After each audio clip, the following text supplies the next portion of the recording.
درباره ایمان به الله و استقامت.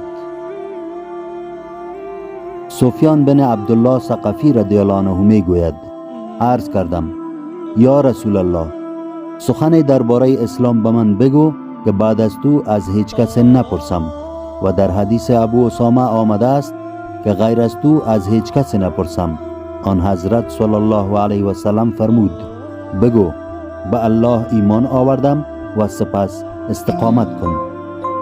صحیح المسلم، کتاب ایمان، باب 8.